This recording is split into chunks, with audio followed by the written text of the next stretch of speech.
कई लोग मुझे कहते हैं हम पुण्य पाप को नहीं मानते। क्या कहते हैं? नास्तिक हैं, कुछ मानते नहीं।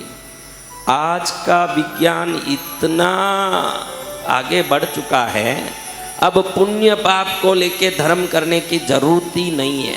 आप मन में ईर्ष्या करो, निंदा करो, झूठ करो, क्रोध करो, तो आपके शरीर से कैसे तरंग निकलते हैं, इसको माप तोलने के लिए आज के विज्ञान में बहुत सारे मशीनें, यंत्र खड़े हो गए हैं। अब पुण्य पाप की जरूरत ही नहीं है। अगर आप क्रोध कर रहा है, झूठ बोलता है, आजकल आपने सुना होगा इंग्लिश में ये जो डकैतों को, चोरों को पकड़ने के लिए पुलिस लोग एक मशीन का उपयोग करते हैं जिसका नाम है लाई डिटेक्टर।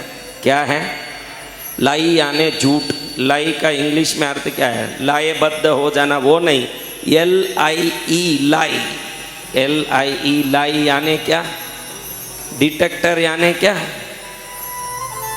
झूठ बोल रहा है कि सच बोल रहा है। जब वो झूठ बोलता है तो उसके नाड़ी के माप से, उसके शरीर के तरंगों के माप से पुलिस तक पता लगा लेते हैं कि अब ये झूठ बोल रहा है कि सच। उस यंत्र से ही पकड़ लेते हैं। अब देखो, अगर आप सच बोलो, झूठ बोलो, दोनों एक शरीर की बात होती तो झूठ बोलते समय शरीर के नाड़ियों में, शरीर की दशा दिशा में परिवर्तन कैसे होता है महाराज?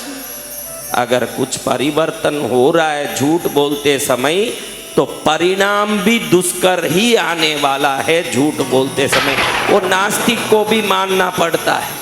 आस्तिक का वो जमाना गया कि पुण्य पाप को नहीं माने तो उसका कोई सबूत नहीं दे सके। आज विज्ञान इतना बढ़ गया है, विज्ञान इतना आगे बढ़ चुका है कि हमारे शरीर में जब भी कोई दुर्गुण प्रकट होता है, एक तो वो दुर्गुण नकारात्मक ऊर्जा को बाहर ढकेलता है, दूसरा उससे हमारा खुद का शरीर बिगड़ता है।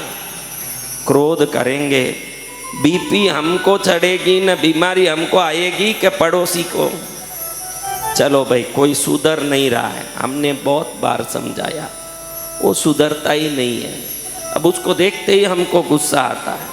अब जोर से गुस्सा किया तो ये सामने वाला सुधरेगा कि अपनी बीपी बढ़ने से? अगर वो सुधरना होता तो अच्छे शब्दों में एक ही बार सुधर नहीं जाता, सुधर जाता। अब वो जो नहीं सुधरने वाला है उस पर हमारा कोई क्रोध काम करेगा? कोई असर करेगा? नहीं। जो डीठ हो गया है, एकदम मूर्ख हो गया है, एकदम बेकार जिसका स्वभाव है, उस पर जितना चिल्लाओ आप, अच्छे आदमी के लिए चिल्लाने की जरूरत है क्या? नहीं। और जिसको बदलना ही नहीं है उसको चिल्लाओ तो भी कोई बदलेगा क्या? नहीं। तब इस क्रोध से नुकसान सामने वाले का होगा क्या अपना होगा महाराज? अपना। समझ गए ना? तो आप ही सुधरो। अब इतने समझदार हो तो सुधरो।